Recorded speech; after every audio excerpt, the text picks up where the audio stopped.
Sábado 17 de abril de 1999. Una nota escrita a mano en un papel llevaría a la policía al lugar de un crimen y a una investigación de 2 años para hallar al asesino. En ese lapso, otra mujer moriría y 3 familias serían destrozadas para siempre. ¿Por qué hizo eso? ¿Cómo pudo haberlo hecho? Mientras más intentábamos saber sobre ella, menos información obteníamos.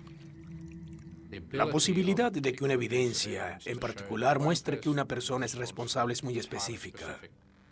Realmente no teníamos idea de quién podía ser el responsable. Estaba muy convencida para entonces de que debía contactar a la policía. Realmente no puedo describir lo mal que me hizo sentir. Es algo horrible. La pregunta que nos hacíamos era, ¿estaría el asesino pendiente de la investigación policial? Solo quería saber quién la mató, cómo era esa persona. Pensé que sería un sospechoso.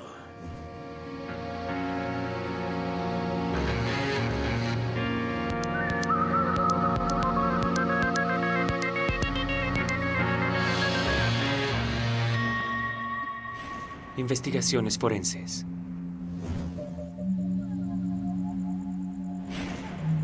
Las primeras semanas de abril de 1999 fueron agitadas para la policía de Adelaida. Se efectuaba un gran evento de carreras de autos y miles de personas de toda Australia llegaron a la capital.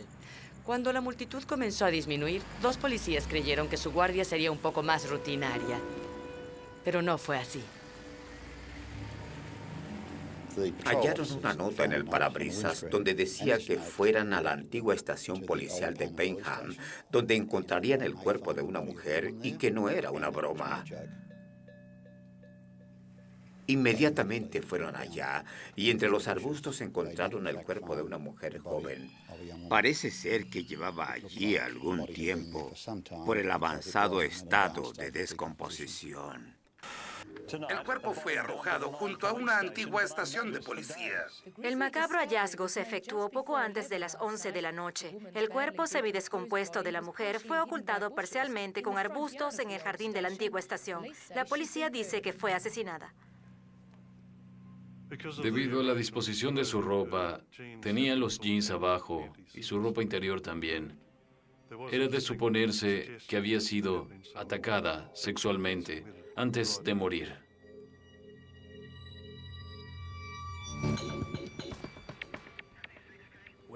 Cuando llegamos a una escena, básicamente lo que la policía quiere saber es la forma de la muerte. Cuando tomé el caso de inmediato, supe que era ataque sexual seguido por un homicidio por detrás. Y el motivo para decirlo es que la vestimenta superior, específicamente una camisa, estaba enrollada alrededor del cuello. Y eso indicaba que la causa de la muerte fue estrangulamiento con su propia ropa, estrangulamiento por ligadura.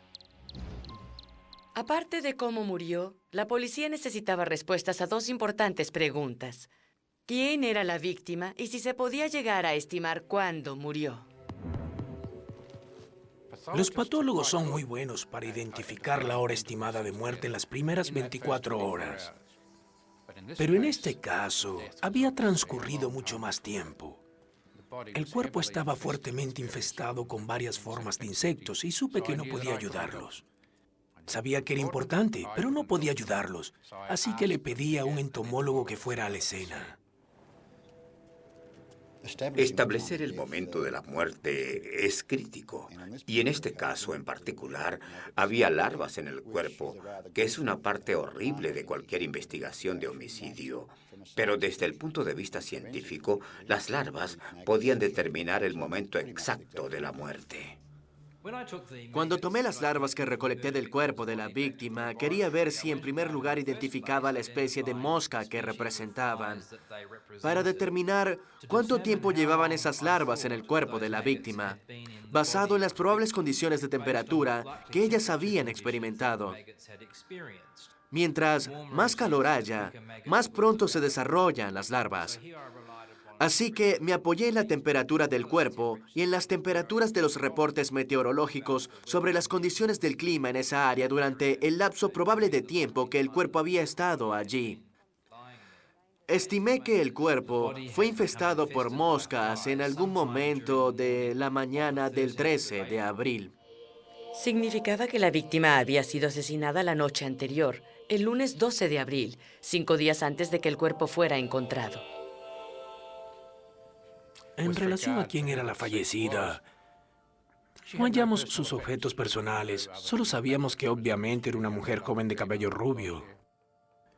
No sabíamos quién era, pero cuando hice el examen post-mortem, comprobé que le faltaban 3 dientes en la mandíbula superior, además de varias restauraciones, y eso era suficiente para identificar a la fallecida comparándola con alguien reportada como desaparecida. La víctima fue descrita como de aproximadamente 1,62 metros de altura, con cabellera rubia larga hasta los hombros.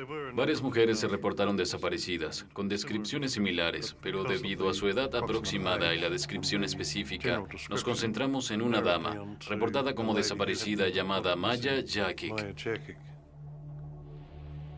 Aparte de su edad, altura y color de cabello, el reporte de la persona desaparecida también indicaba que la mujer de 30 años vivía cerca de la escena del crimen. Y aún más importante, tenía una prótesis dental para ocultar 3 dientes faltantes. Los expertos examinaron los registros dentales y pudieron decirnos que posiblemente se trataba de Maya Jakic. Pero Maya había desaparecido el 6 de abril. 6 días antes de que, según el entomólogo, fuera asesinada. ¿Dónde había estado? Era importante rastrear sus movimientos. ¿Dónde había estado Maya las semanas previas? ¿Con quién había estado saliendo? Porque cualquiera de esas personas podía ser un sospechoso o darnos un motivo de su asesinato. Lo que la policía aún no sabía es que la misma noche que fue estrangulada hasta morir, el asesino los había contactado. Sí, parece ser un cuerpo y está oculto entre los arbustos. No estoy seguro porque no me he acercado. ¿De dónde está llamando? Cuando el cuerpo descompuesto de una joven mujer fue hallado oculto entre unos arbustos, la forma en que murió era clara. Había sido atacada sexualmente y estrangulada hasta morir con su propia ropa. Pero solo fue posible identificarla debido a 3 dientes faltantes. Cociné la cena e iba a llevarla a la mesa.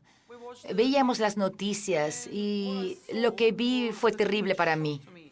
El cuerpo de Maya Jakic fue hallado el sábado en la noche después de que alguien dejara una nota en el parabrisas de una patrulla en la comisaría de Norwood. No podía creerlo. Casi entro en shock. Porque hablé con su madre unos días antes. La buscábamos.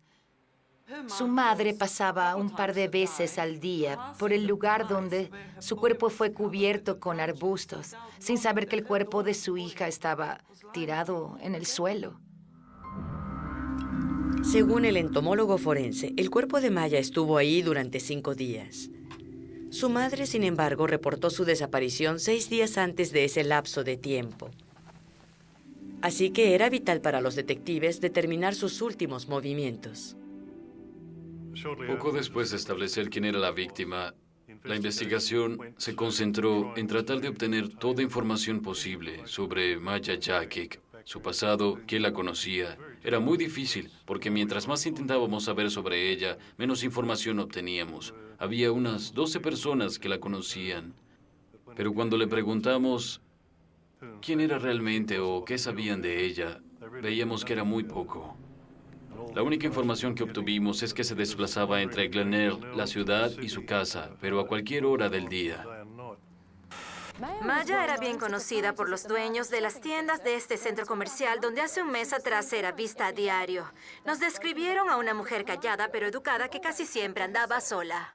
No sé exactamente qué venía a hacer aquí, pero creo que solo una vez en los últimos 10 meses la vi con una amiga. No tenía muchos amigos. Yo era su último recurso para todo. No se mezclaba mucho con las personas. En el fondo, creo que se sentía sola. Creo que tal vez podía sufrir de depresión y no quería hablarle de eso a nadie. Yo solía decirle, Maya, cuéntame, Pero ella no quería hablar. Solo quería saber quién la mató, cómo era esa persona, cómo alguien pudo hacer algo así. La identidad del asesino y los últimos días de Maya seguían siendo un misterio. La nota dejada en la patrulla no reveló huellas digitales. Los detectives esperaban que los exámenes post-mortem los condujeran a un sospechoso. La importancia de un homicidio con ataque sexual son los archivos de ADN. Con la tecnología de ADN, la posibilidad de que una evidencia en particular muestre que una persona y nadie más es responsable es muy específica. Así que las expectativas, al menos en esta fase, era que obtuviéramos fluido seminal, cabello, fibras o cualquier tipo de rastros o evidencia de contacto. Pero todas las muestras obtenidas en el post-mortem resultaron negativas. No encontramos ADN. En otras palabras, no se pudo identificar ningún fluido seminal. Las razones para eso pueden ser muchas. Tal vez no hubo contacto sexual, aunque sospechamos que eso era poco probable. Tal vez el avanzado estado de descomposición tuvo impacto en eso, pero la conclusión era que no teníamos ningún ADN. Parecía que el asesino no había dejado rastros. Podía ser cualquiera y estar en cualquier lugar. Y en el momento del asesinato hubo una carrera en la ciudad. Será una emocionante llegada. Vean cómo ruge la multitud cuando Craig Lance gana la primera manga de las 500 millas de Adelaida. Las 500 millas de Adelaida atrajo a personas de toda Australia, yo diría que de todo el mundo. La carrera de los poderosos V8 fue la que atrajo a la multitud. Lleven sus programas. El ambiente es eléctrico. Eso complicó la investigación porque realmente no teníamos idea de quién podía ser el responsable. Pero surgió lo inesperado. La policía se enteró de una llamada hecha a su central la noche en que el entomólogo creía que Maya fue asesinada. Emergencias. ¿Hola? Hola. Sí, alguien está vagando cerca de la antigua estación de policía de Payneham. Parece que está tratando de meterse. Esa persona en particular era muy importante para la investigación, porque ciertamente supo o vio algo. Y poco después de eso fuimos informados en relación a otra llamada a emergencias pidiendo una ambulancia. Servicio de ambulancias. En los jardines de la antigua estación policial de Payneham parece haber un cuerpo entre los arbustos. No estoy seguro porque no me acerqué. Esa llamada también fue hecha el lunes por la noche. No sé, no me acerqué. Lo vi desde la calzada. En ambos casos, la policía y los paramédicos fueron a la antigua estación policial mencionada en las llamadas, pero no vieron que fuera forzada y ningún cuerpo. Y las llamadas fueron consideradas bromas de mal gusto. 5 días después, la nota apareció, y por suerte no fueron a la antigua estación policial, sino aquí, a la antigua base de patrullas, donde hallaron el cuerpo de Maya entre los arbustos. Teníamos pocas dudas después de saber lo de las 2 llamadas, junto con la nota de que una sola persona era responsable de todo.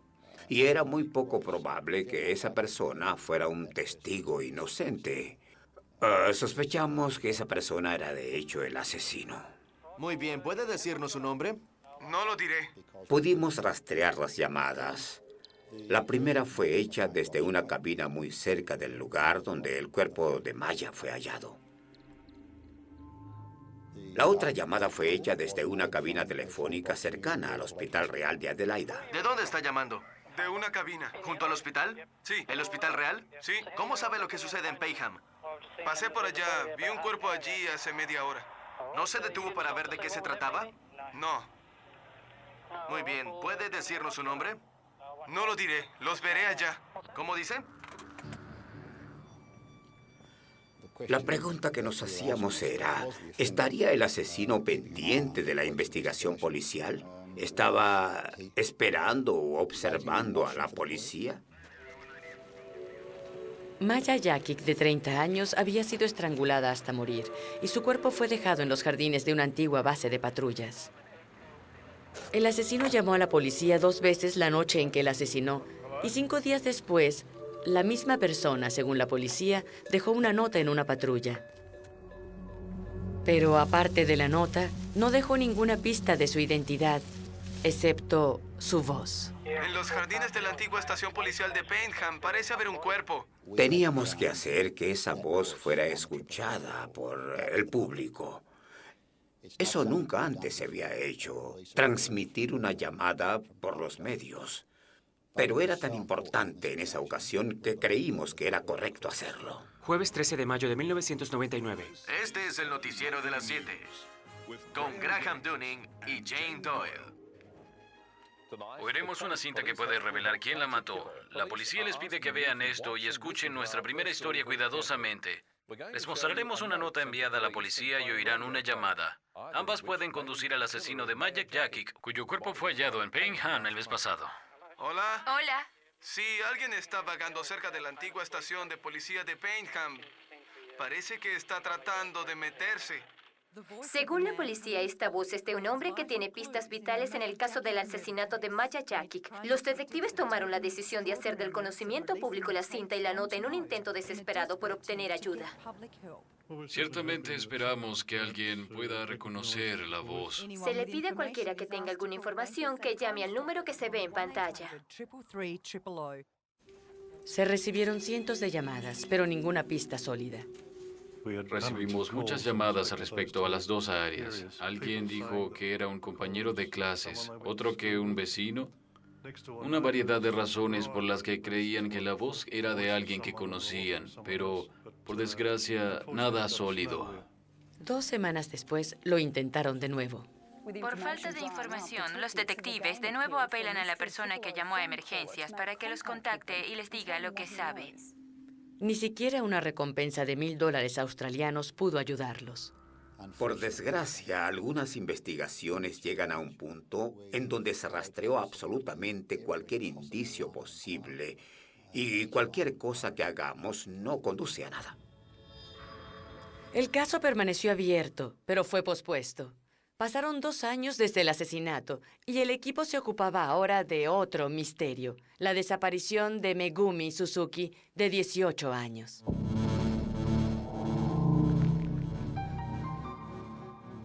Megumi había dejado su residencia el viernes 3 de agosto de 2001 a las 7:41 de la mañana. Se dirigió a la escuela y el video de seguridad la mostraba saliendo a las 3:08 de la tarde. La información inicial fue que la última vez que Megumi fue vista con vida fue la tarde del viernes en un centro comercial tomando café con unas amigas. Y la última persona con la que habló dijo que creía que Megumi se dirigía a la calle Greenville para tomar el autobús que la llevaría de nuevo al lugar donde vivía.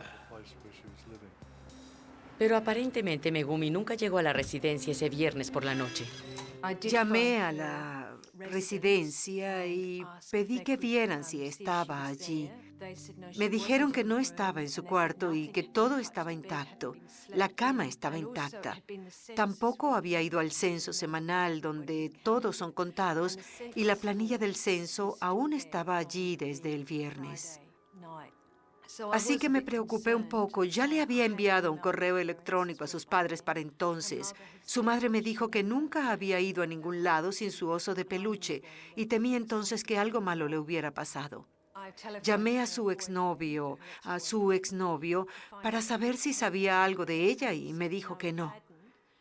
Se preocupó tanto como yo porque no era normal que desapareciera de ese modo. Estaba muy convencida para entonces de que debía contactar a la policía y eso fue lo que hice el martes en la mañana. Megumi Suzuki fue vista por última vez en una parada de autobús. La policía comenzó a distribuir entre el público panfletos con su fotografía en el centro comercial Meyer esta tarde. En ese punto, no sabíamos si teníamos una investigación de homicidio o una persona desaparecida. Con panfletos, publicidad y peticiones de ayuda, un hombre halló una evidencia crucial. Era un trabajador de mantenimiento de la vía del autobús que Megumi tomaba todas las tardes. En un arbusto cercano, encontró su bolso. Tenía un documento de identificación con su fotografía y varios libros con su nombre escrito y también varios objetos personales. Creo que el hallazgo de sus libros fue el primer indicio que tuvimos. Y eso aumentó nuestra preocupación. Nos hizo sospechar que algo le había sucedido. Las fuerzas especiales y la policía montada rastrean el área apoyados por un helicóptero de vigilancia. Faltaban algunas de sus cosas. Faltaba su teléfono celular. También tenía un reproductor de CDs que siempre llevaba con ella. Y eso también faltaba. Pero lo que sí encontraron fue su tarjeta de crédito y un boleto de autobús. Y esos dos objetos conducían a un solo lugar. Una estación de servicio en dirección opuesta de donde vivía. Eso llevó a los investigadores a pensar por qué se había desplazado hasta allí, quién pudo haberla visto allí y cómo podría esa información ayudarnos en la investigación. El operador de la estación de servicio pudo buscar en sus registros a qué hora y exactamente qué fue lo que compró. Ella compró una tarjeta para su teléfono y eso nos llevó a su teléfono celular. Decidimos investigar el registro de llamadas hechas por ella.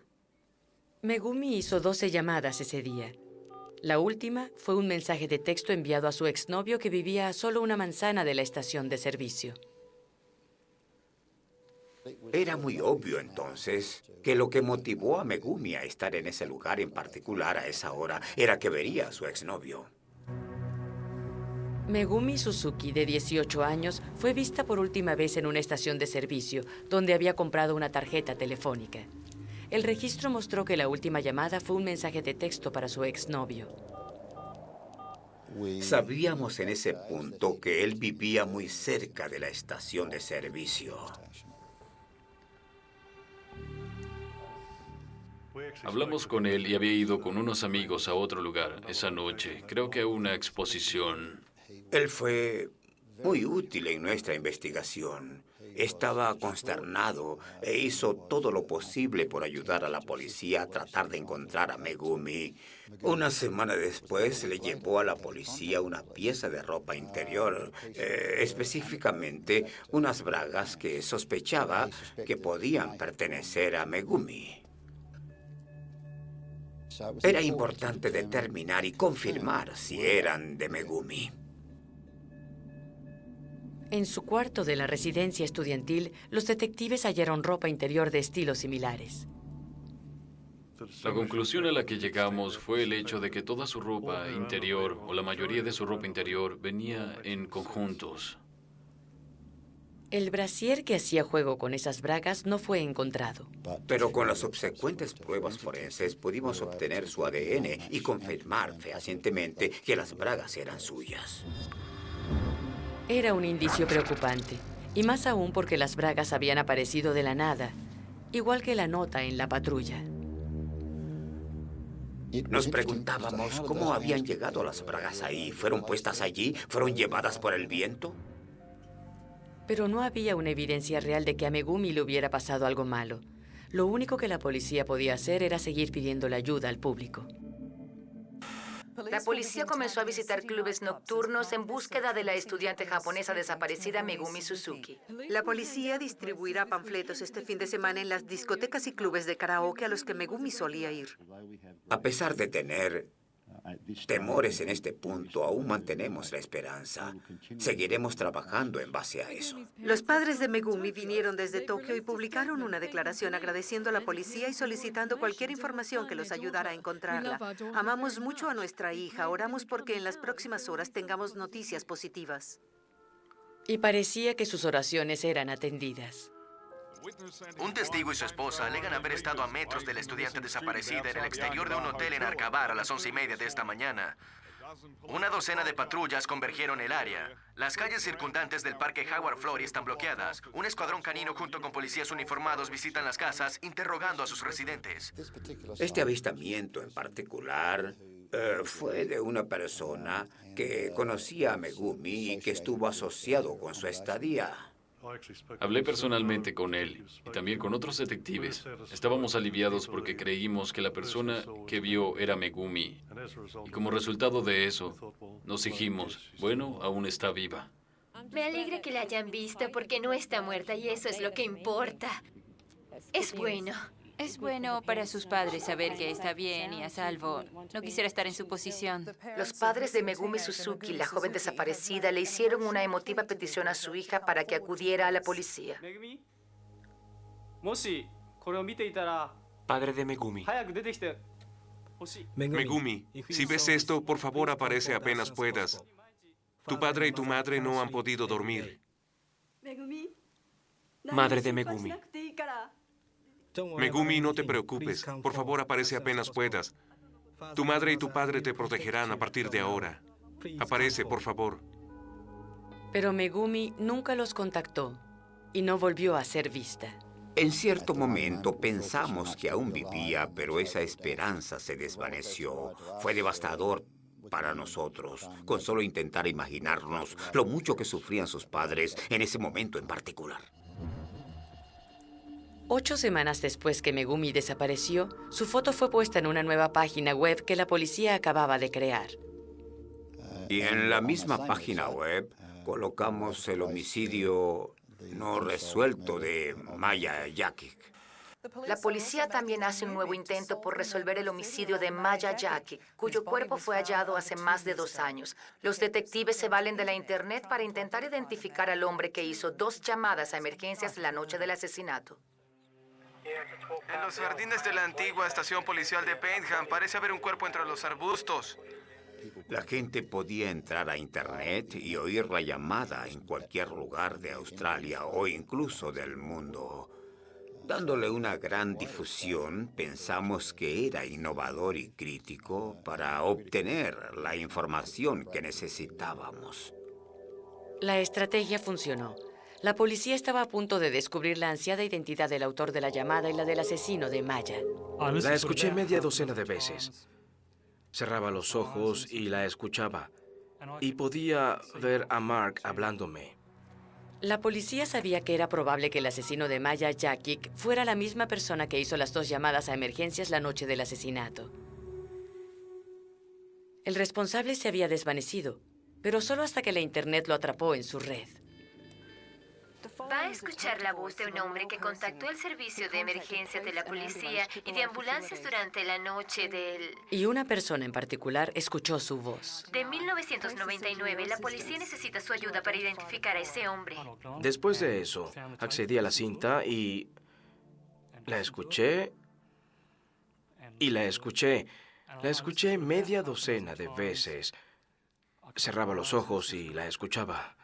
En los jardines de la antigua estación policial de Paynham parece haber un cuerpo. Estaba casi seguro de que era mi hermano. Tal vez Mark estaba envuelto en ese crimen, pero parecía muy impropio de él. Nunca fue violento que yo supiera. Así que oí la cinta de nuevo y recuerdo haberme alejado de la computadora un poco, cerrando los ojos para concentrarme en la voz. No lo sé, no puedo distinguirlo desde aquí. Veo unos destellos de luz. ¿Adentro o...? Alrededor del lugar. Y pude ver a Mark hablándome cuando oí esa voz. Así que decidí que tenía que llamar a la policía. Si me equivocaba, mejor. No dañaría a nadie. Pero si estaba en lo cierto, tenían que saberlo. Stephen Rost dijo que había estado fuera varios años y que había regresado. Vio el reportaje y oyó la voz. Sí, alguien está vagando cerca de la antigua estación de policía de Paynham. Podía ver el dilema en que estaba porque había identificado la voz como perteneciente a su hermano, Mark Rost. Mark Rost era ciertamente conocido por nosotros. Teníamos su nombre en nuestros archivos por delitos sexuales menores. Fue casi un sentimiento horrible entender que tal vez Mark se había pasado de la raya, porque había tenido problemas durante mucho tiempo con la policía y fue a la cárcel por un tiempo. La familia sabía que las cosas eran cada vez peores y que finalmente haría algo muy terrible, por lo cual pasaría el resto de su vida en la cárcel. Pero al mismo tiempo, siempre esperamos que eso no pasara. Así que cuando se comprobó que Mark estaba involucrado, me sentí terrible. Me dejó un sabor muy amargo. Aunque la policía estaba convencida de que el autor de las llamadas era Mark Rost, eso no era suficiente para hacerle cargos. También tendrían que probar que la nota hallada en la patrulla había sido escrita por él. Y Stephen Rost les entregó una carta escrita por su hermano para compararlas. Nuestra labor era examinarlas y ver si fueron escritas por la misma persona. Una de las similitudes más resaltantes era el doble trazo de la letra T, que se podía ver en la carta y se podía ver en la nota. Otra similitud era el modo en que estaban dispuestas algunas letras. En algunas palabras, la O estaba muy apretada y casi sobrepuesta. Todas las letras que podían ser comparadas directamente, como las I o las O, tenían un aspecto muy similar. En general, cada letra, cada palabra que pudo ser comparada directamente, mostró una similitud concluyente, tanto en su forma como en su aspecto, y quedé convencido de que era la misma persona que había escrito la nota dejada en la patrulla y la carta. Después de reunir toda la evidencia, quedamos convencidos de que teníamos un caso razonable y como consecuencia de eso lo arrestamos. Un hombre de 37 años fue arrestado y acusado del asesinato de Maya Jackick 2 años después de su muerte. Al final de la tarde de ayer en Puerto Augusta, la policía arrestó y acusó a un hombre. Habían encontrado a Mark en la cárcel. De delitos sexuales menores había pasado a violación y había sido encerrado en una prisión a 300 kilómetros de distancia de donde asesinaron a Maya. La policía no cree que hubiera alguna relación entre el acusado y la señorita Jackick. Sus padres, ahora en Croacia, fueron contactados por los detectives y dicen que están muy complacidos por el arresto. Poco después de que Mark Rost fuera acusado, al regresar a la prisión en Puerto Augusta, necesitaba a alguien en quien confiar, porque debió sorprenderle mucho que lo acusaran del crimen. Esto llevó a que un informante nos contactara para darnos una información muy valiosa.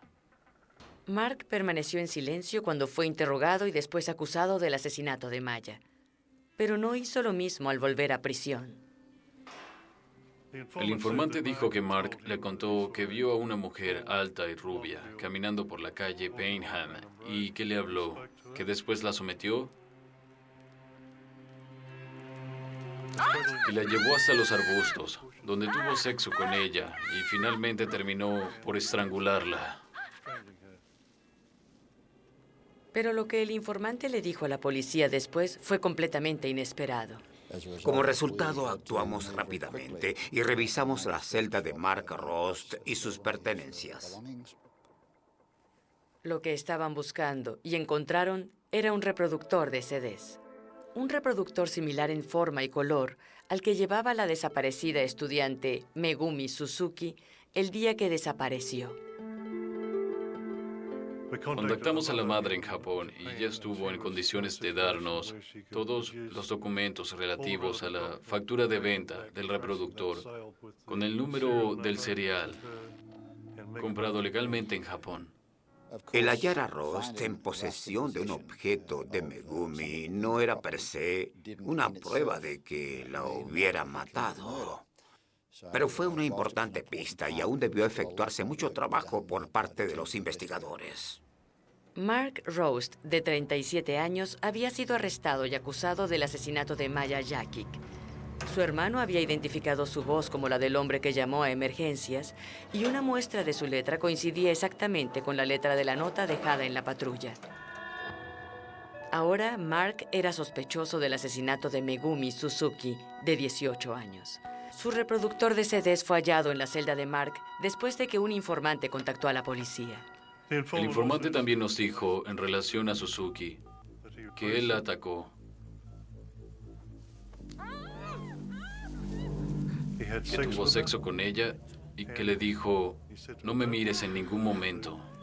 Pero ella le vio la cara y como resultado, él intentó estrangularla.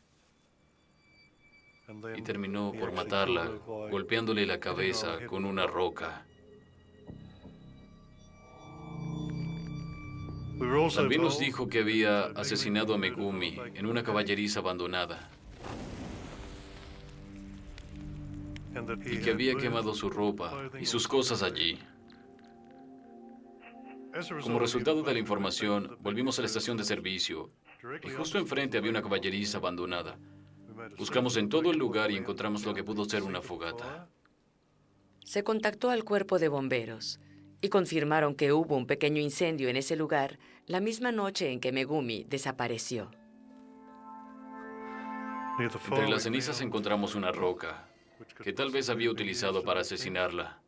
Hallamos trozos de ropa quemada, unos brazaletes, y sabíamos que eran idénticos a los que usaba Megumi Suzuki. Pero no encontraron el cuerpo de Megumi. La única pista dada por el informante era que Mark Rost la había arrojado dentro de un contenedor industrial. Peinamos el área basados en algunos detalles que nos dieron. Y de hecho encontramos el contenedor detrás de unas tiendas de la calle Goodwood. Las evidencias circunstanciales contra Mark Rost se acumulaban. Pero antes de poder acusarlo, los investigadores tenían que estar completamente seguros de que este era el contenedor donde Mark arrojó a Megumi después de matarla. Y le pidieron ayuda a la familia Rost. Debió ser un gran dilema para ellos ayudar a la policía para establecer y aclarar si Mark Rost era el responsable. Sin embargo, aceptaron ayudarnos y pudieron confirmar que el contenedor tenía un dibujo en una cara. El contenedor que habíamos visto tenía uno similar, y esa fue la última pista que necesitábamos para convencernos de que teníamos un caso razonable para hacerle cargos.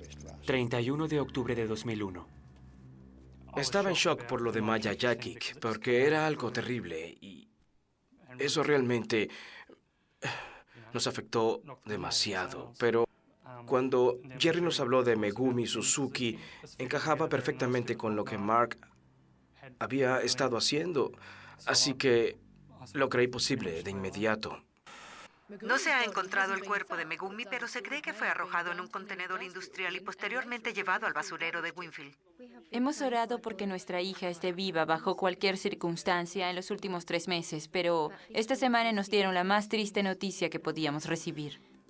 Cuando llegaron a Australia, Jerry Feltus los llevó al basurero y creo que ese, obviamente, fue un momento muy traumático para los padres al visitar ese lugar, sabiendo que entre literalmente centenares de toneladas de basura estaba el cuerpo de su hija.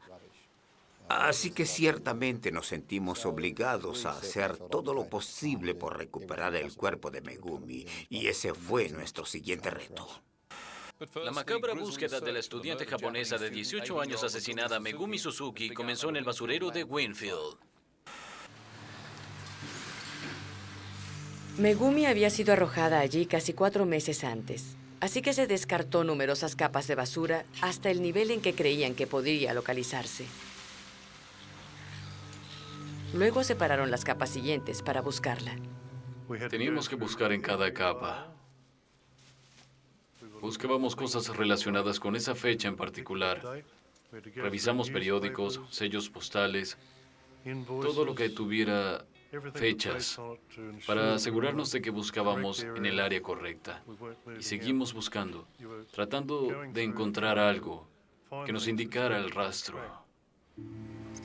11 días después, tras remover decenas de toneladas de basura, llegaron al punto correcto y encontraron el cuerpo de Megumi.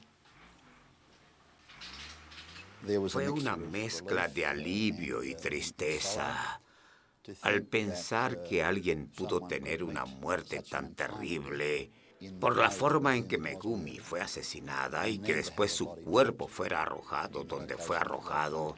Era algo horrible.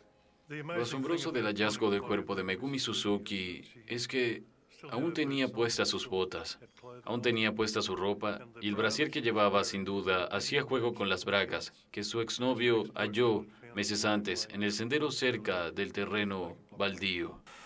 Nos alivia el hallazgo de nuestra hija gracias a los esfuerzos de todos los involucrados en la búsqueda. Entendemos que era una labor muy difícil considerando las circunstancias. No sería una exageración decir que fue un milagro que la encontraran tan rápido. Pero que Rost confesara asesinar a Megumi no fue fácil.